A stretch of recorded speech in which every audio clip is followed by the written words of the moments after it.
साल 1965 चुनौती थी भोजन की कमी और पाकिस्तान से युद्ध। इस बीच तत्कालीन प्रधानमंत्री लाल बहादुर शास्त्री जय जवान जय किसान का नारा देते हैं और देश फूड सिक्योरिटी की दिशा में चल पड़ता है।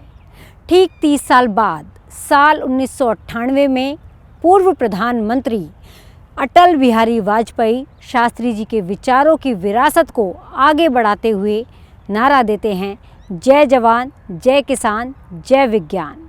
और आज उन्हीं की इस लीक को आगे बढ़ाते हुए प्रधानमंत्री नरेंद्र मोदी कहते हैं जय जवान जय किसान जय विज्ञान जय अनुसंधान। दरअसल ये सिर्फ नारे नहीं हैं, ये प्रयास हैं विकसित भारत की दिशा में। और इन्हीं प्रयासों में से सबसे महत्वपूर्ण प्रयास था खाद्यान्न सुरक्षा यानी फूड सिक्योरिटी का।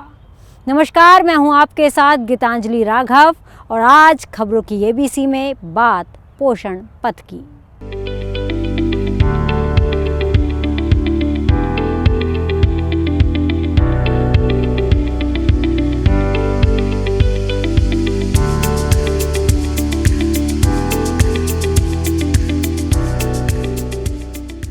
भूख से भोजन, भोजन से पोषण के सफ़र को तय करने में 5 दशक से भी ज़्यादा का समय लगा। तब जाकर हम सुपोषित भारत की कल्पना कर पाए। Green, white, yellow, red revolution जैसे प्रयासों ने खेती में नवाचार और उत्पादन को न सिर्फ गति दी बल्कि 140 करोड़ से ज़्यादा की इस आबादी को फूड सिक्योरिटी की गारंटी भी दी। कैसे, आइए देखते हैं ये रिपोर्ट।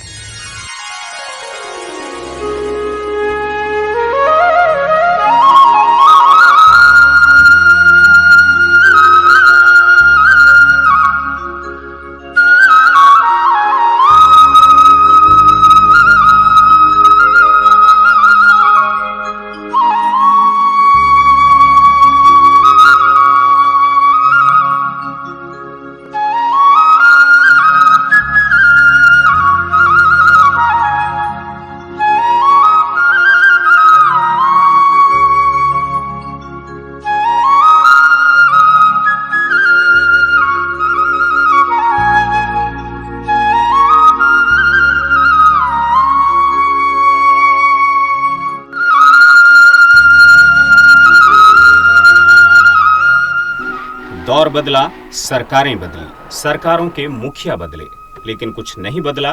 तो वो था भारत का अन्न शास्त्र, जो स्वस्थ भारत और पोषित भारत का आधार है।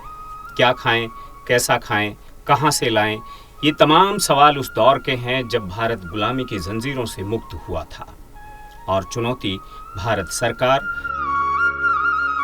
वैज्ञानिकों और किसानों के सामने अन्न के भंडार भरने की थी, हर भारतीय की भूख मिटाने की थी। ये वो समय था जब हमारी आबादी 36 करोड़ थी और खाने के लिए अनाज था करीब 51 मिलियन टन मात्र, जो 10 सालों में बढ़कर 82 मिलियन टन हो गया, यानी पूरे 60% की बढ़ोतरी। बावजूद इसके फूड सिक्योरिटी का सवाल मुंह बाए खड़ा था। साल 1965 में भारत पाक युद्ध की स्थिति ने खाद्यान्न संकट की चुनौती को चिंता में बदल दिया, जिसे चित्त करने के लिए तत्कालीन प्रधानमंत्री लाल बहादुर शास्त्री ने जय जवान जय किसान का नारा बुलंद किया। मैं आपसे कहूंगा कि 2 नारे आज लगें। 2 नारा अगर आप लगाएं तो वही असली नारा है आज देश की ज़रूरत के मुताबिक। एक तो जय जवान का और दूसरा जय किसान का। ये 2 नारे मैं समझता हूँ कि आज हमारे देश के लिए ज़रूरी हैं। एक जय जवान और एक जय किसान, और फिर उसी से सारे देश का एक जय हिंद का नारा लगता है। तो मैं आपसे ये 3 नारे आपके सामने कहता हूँ, आपसे आशा करूँगा कि आप उसे दोहराएंगे। एक तो जय जवान जय जवान जय जवान जय किसान, जय किसान, जय किसान, जय हिंद, जय हिंद, जय हिंद। साल 1965 से 1967 के दौरान तीसरी पंचवर्षीय योजना के तहत भारत में हरित क्रांति की शुरुआत हुई, जिसका मकसद अच्छी उपज वाली किस्मों के बीजों और मॉडर्न टेक्नोलॉजी के प्रयोग से कृषि उत्पादन में बढ़ोतरी करना था, जिसके प्रभाव हरियाणा, पंजाब, उत्तर प्रदेश में नजर आए। निसंदेह भूखमरी को खत्म करने और खाद्यान्न उत्पादन को बढ़ावा देने के लिहाज से शुरू हुई हरित क्रांति की वजह से भारत खाद्यान्न में आत्मनिर्भर बन गया। निश्चित तौर पर मां अन्नपूर्णा की कृपा हुई। साल 1998 में पूर्व प्रधानमंत्री अटल बिहारी वाजपेयी ने शास्त्री जी के इस सूत्र में विज्ञान जोड़कर उनके विचारों की विरासत को आगे बढ़ाते हुए जय जवान, जय किसान और जय विज्ञान का संकल्प लिया। हम ये भूल नहीं सकते, लाल बहादुर शास्त्री जी ने कहा था, जय जवान, जय किसान। मानो हर कोई एक दूसरे के बिना अधूरा है, एक दूसरे के बिना पूर्ण है। मैंने अब इसमें एक नया आयाम जोड़ा है, जय विज्ञान। हम बार बार लाल बहादुर शास्त्री जी को याद करते हैं। जय जवान जय किसान का उनका मंत्र आज भी देश के लिए प्रेरणा है। बाद में अटल बिहारी वाजपेयी जी ने जय विज्ञान कह करके उसमें एक कड़ी जोड़ दी थी और देश ने उसको प्राथमिकता दी थी। लेकिन अब अमृत काल के लिए एक और अनिवार्यता है और वो है जय अनुसंधान। जय जवान, जय किसान, जय विज्ञान, जय अनुसंधान। वहीं साल 2019 में प्रधानमंत्री नरेंद्र मोदी ने इस नारे में जय अनुसंधान जोड़कर इनोवेशन और नए आइडियाज के साथ भारत को आगे बढ़ाने का संकल्प लिया, जिसका रास्ता होकर गुजरता है पोषण पथ से। भारत के पिछले 7 दशकों की यात्रा में साल 2018 पोषित भारत के लिहाज से बड़ा महत्वपूर्ण साल रहा। वाकया था राजस्थान के झुंझुनू जिले से पोषण अभियान का शुभारंभ। हाल ही में आयोजित science and technology innovation conclave पर बल देते हुए प्रधानमंत्री ने कहा कि 21वीं सदी फूड सिक्योरिटी से आगे बढ़कर न्यूट्रिशन सिक्योरिटी की दिशा में आत्मनिर्भरता हासिल करने की है।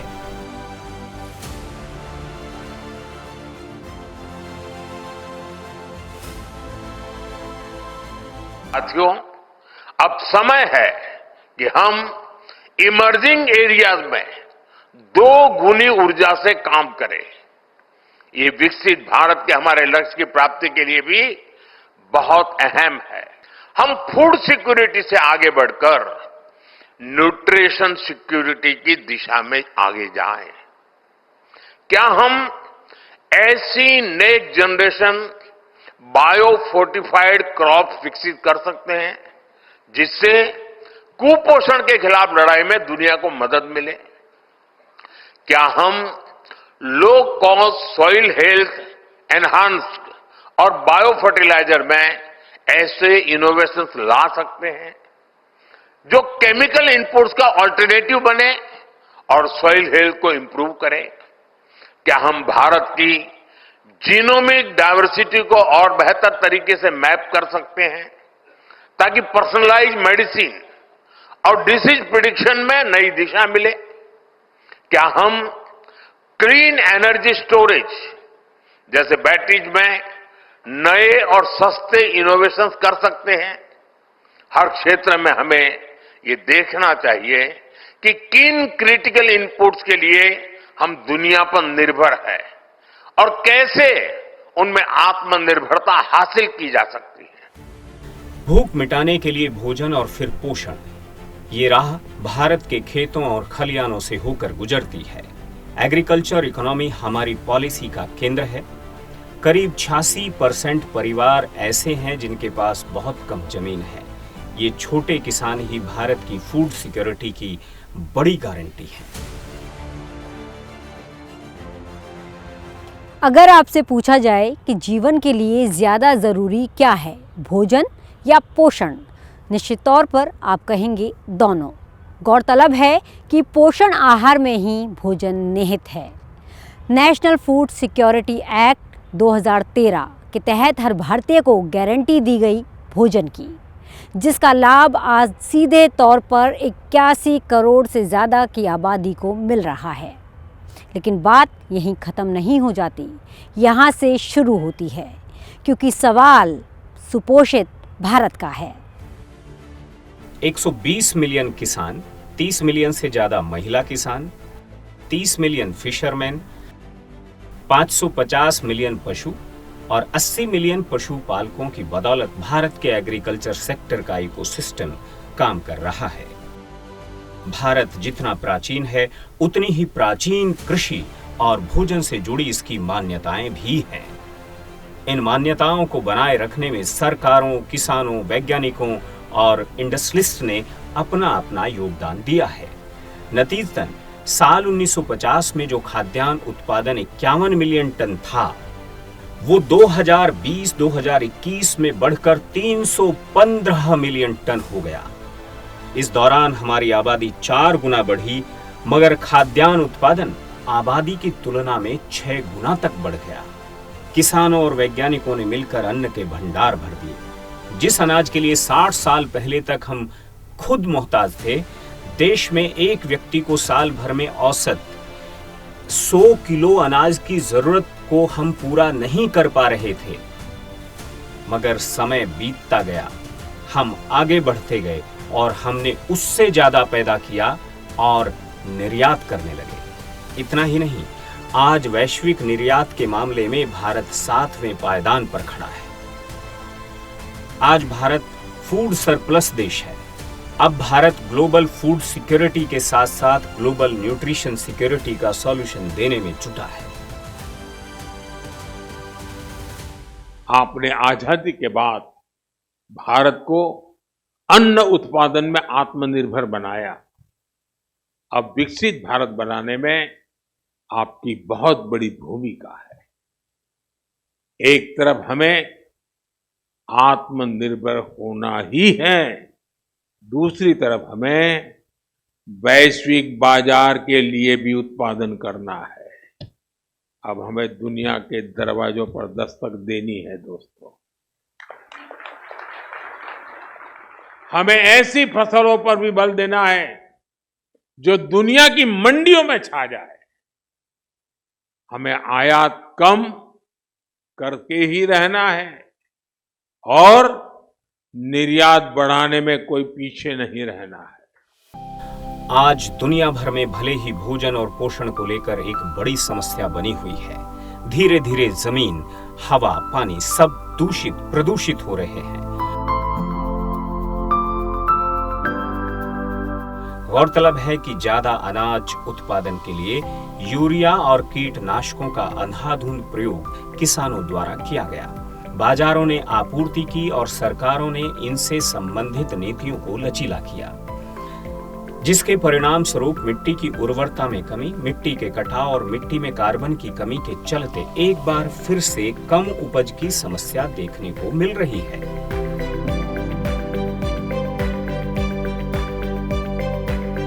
गौरतलब है कि भारत की आबादी 1.04% की सालाना दर से बढ़ रही है। 2030 तक जनसंख्या 1.5 अरब तक पहुंचने का अनुमान है। सवाल इस आबादी की भूख मिटाने के लिए भरपूर भोजन की आपूर्ति का है।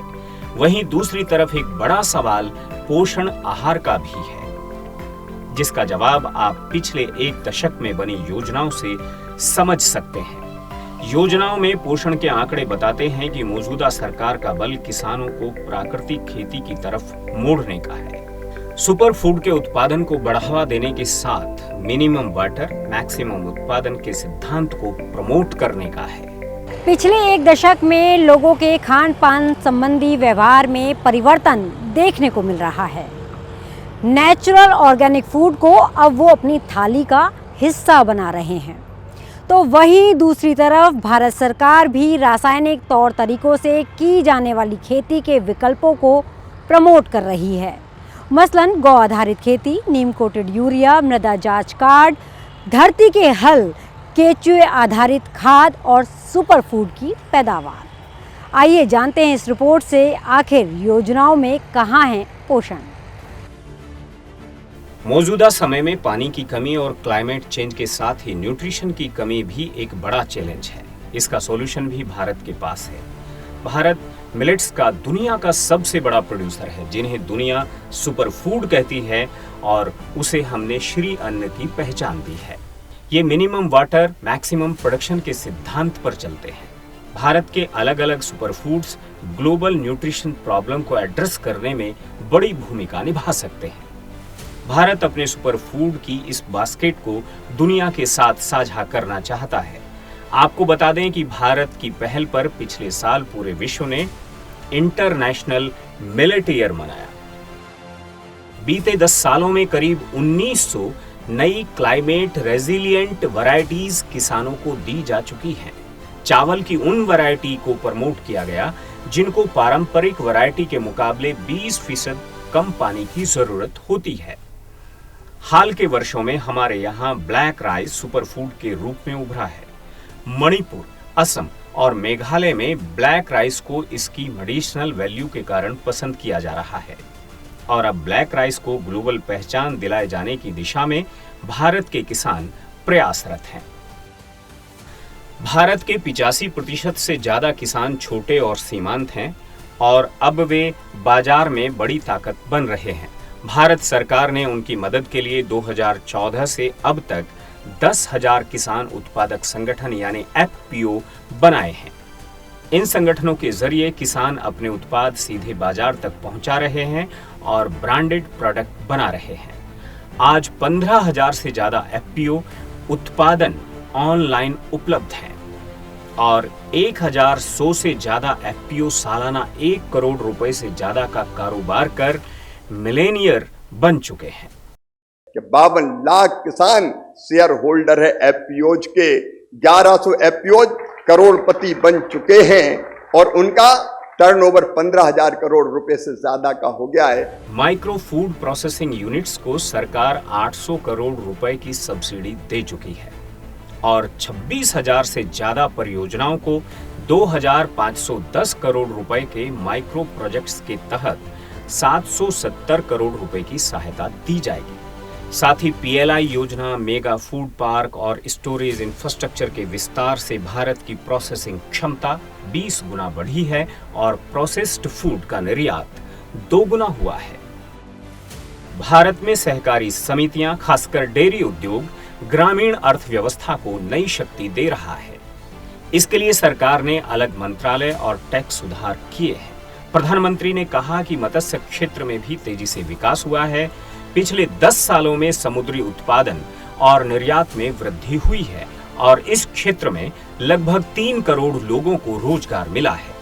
सरकार आधुनिक प्रोसेसिंग प्लांट, कोल्ड चेन और स्मार्ट हार्बर विकसित कर रही है। खाद्य पदार्थों की शेल्फ लाइफ बढ़ाने के लिए फूड इरेडिएशन तकनीक अपनाई जा रही है। उन्होंने जीएसटी सुधारों की चर्चा करते हुए बताया कि घी, मक्खन और दूध के डिब्बों पर अब केवल 5% जीएसटी है, जिससे किसानों और उपभोक्ताओं दोनों को लाभ मिल रहा है।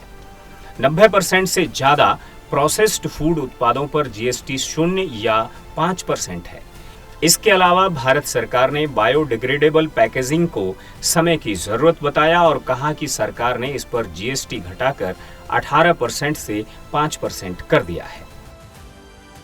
बीते एक दशक में भारत सरकार ने फार्मिंग को आधुनिक टेक्नोलॉजी से जोड़ने पर बल दिया। अब एक किसान सॉइल हेल्थ कार्ड की मदद से ये तो जान ही सकता है कि उसे क्या उगाना है। वो सोलर पावर की मदद से पंप चलाता है, वेस्टलैंड में सोलर फार्मिंग से भी कमाता है।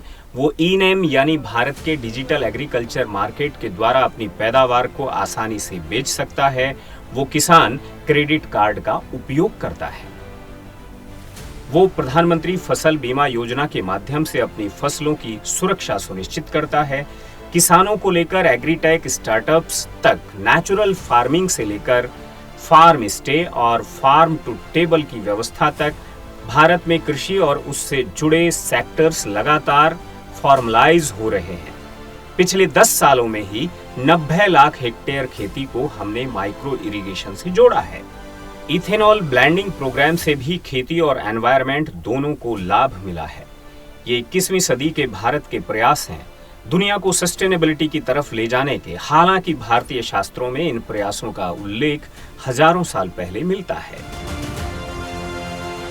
करीब 2000 साल पहले कृषि पाराशर नाम के ग्रंथ में लिखा गया वो पूरे मानव इतिहास की धरोहर है।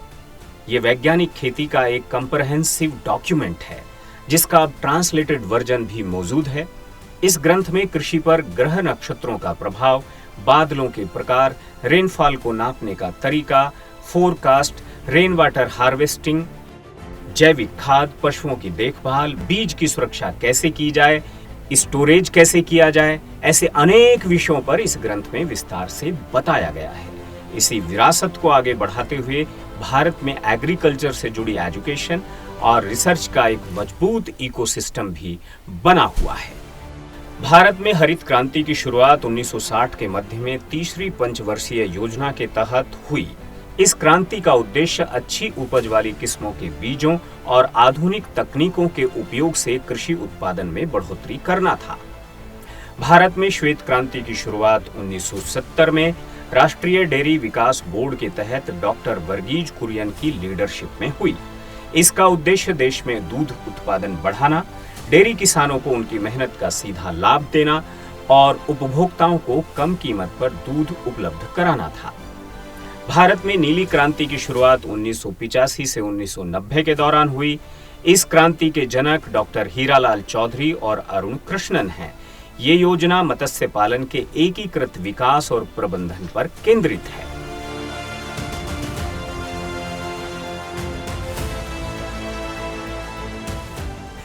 पीली क्रांति भारत में तिलहन उत्पादन बढ़ाने के लिए 1986 से 1987 के दौरान शुरू की गई। इसका मुख्य उद्देश्य सरसों और तिल जैसी तिलहन फसलों का उत्पादन बढ़ाकर खाद्य तेल में आत्मनिर्भरता हासिल करना था।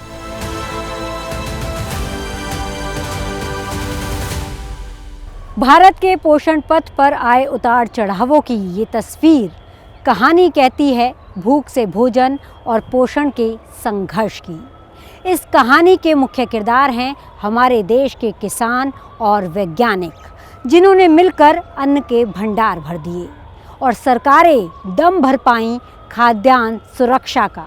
बाजार अपनी चाल पर इतराने लगे। हालांकि इस बीच छोटे सीमांत मंझोले किसानों को उनकी मेहनत के अनुरूप दाम मिलना अभी बाकी है। खबरों की एबीसी में आज के लिए बस इतना ही। मुझे दीजिए इजाज़त और आपको छोड़े जाते हैं कृषि जगत में आई कुछ महत्वपूर्ण क्रांति के साथ।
संसद टीवी के और भी प्रोग्राम्स देखने के लिए सब्सक्राइब करें हमारा YouTube चैनल और हाँ, इन्हें लाइक और शेयर करना ना भूलें।